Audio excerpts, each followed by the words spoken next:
নমস্কাৰ। আজিৰ পৰা আৰম্ভ হৈছে নৱৰাত্ৰি। মহালয়াৰ আৰম্ভণিৰ লগে লগে দেশৰ লগতে ৰাজ্যৰ ভিন্ন প্ৰান্তত আৰম্ভ হৈছে দেৱী আদিশক্তিৰ আৰাধনা।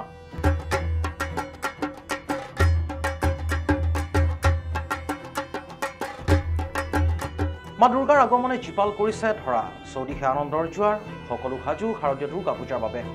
এইবাৰ দেৱী দুৰ্গাৰ দোলত আগমন আৰু ঘোঁৰাত গমন। দেৱীৰ আগমনে এইবাৰ কি বতৰ আনিব?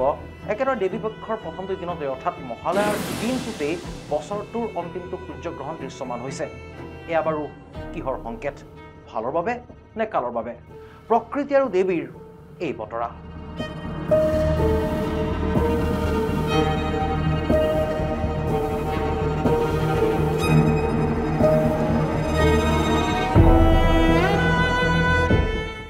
শাৰদী কোমল পুৱাই ধৰালৈ দোলাৰে আগমন ঘটিল দেৱী দুৰ্গাৰ।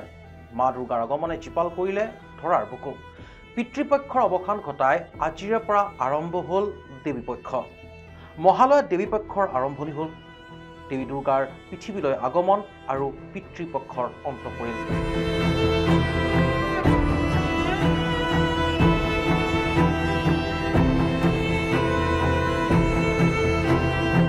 আহিনৰ শুক্লপক্ষৰ ষষ্ঠী তিথিৰ পৰা আৰম্ভ হয় দুৰ্গোৎসৱ।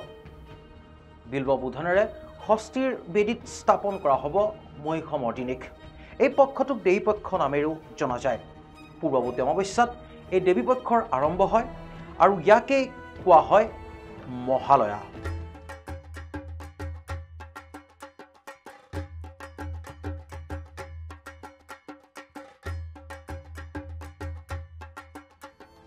এইবাৰ দোলাত দেৱী দুৰ্গাৰ আগমন আৰু ঘোঁৰাত গমন। দেৱীৰ আগমন আৰু গমন শুভ নে অশুভ তাক লৈ ভক্তসকলৰ মাজত চৰ্চা চলিছে। দেৱীৰ দোলাত আগমনৰ ফলত মহাব্যাধিয়ে দেখা দিব পাৰে। এই সন্দৰ্ভত জ্যোতিষ পণ্ডিতসকলে মত পোষণ কৰিছে যে এইবাৰ দেৱী দুৰ্গা দোলাত অহা বাবে মহামাৰীৰ সম্ভাৱনাই অধিক। দেৱী দুৰ্গা দোলাত আহি ঘোঁৰাত গমন কৰিব, ফলত হিংসাত্মক কাৰ্যকলাপ বৃদ্ধি পোৱাৰ লগতে এখন দেশে আন এখন দেশৰ সৈতে যুদ্ধত লিপ্ত হোৱাৰ সম্ভাৱনা অধিক বুলি কৈছে একাংশ জ্যোতিষ পণ্ডিতসকলে। ইতিমধ্যে মধ্যপ্ৰাচ্যত এতিয়া মহাযুদ্ধৰ সূচনা সংকেত পোৱা গৈছে। বিশ্বাস অবিশ্বাসৰ মাজত কথাবোৰ যেন এৰাই চলিব নোৱাৰি। আনহাতে মহালয়তেই এইবাৰ পৰিছে সূৰ্যগ্ৰহণ। হিন্দু ধৰ্মৰ মতে সূৰ্যগ্ৰহণ আৰু চন্দ্ৰগ্ৰহণ অতি গুৰুত্বপূৰ্ণ মহাজাগতিক ঘটনা। গ্ৰহণৰ দিনা কিছুমান বিশেষ নিয়ম আৰু ৰীতি নীতি পালন কৰাৰ সনাতনী কৃষ্টিত পৰম্পৰা আছে। জনবিশ্বাস অনুসৰি মৃত পিতৃপুৰুষসকলে নিজৰ জীৱিত পূৰ্বপুৰুষৰ হাতৰ পৰা পানী ল'বলৈ নামি আহে মহালয়াৰ দিনটোতেই।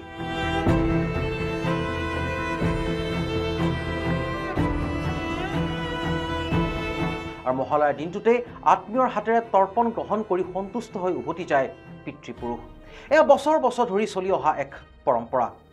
এই দিনটোত মৃত পূৰ্বপুৰুষক বিদায় দিয়াৰ বাবে সৰ্বপিত্ৰ অমাৱস্যা গোটেই বছৰটোৰ আটাইতকৈ গুৰুত্বপূৰ্ণ অমাৱস্যা বুলি অভিহিত কৰা হয়। আৰু এইবাৰ মহালয়তে দৃশ্যমান হৈছে সূৰ্যগ্ৰহণ।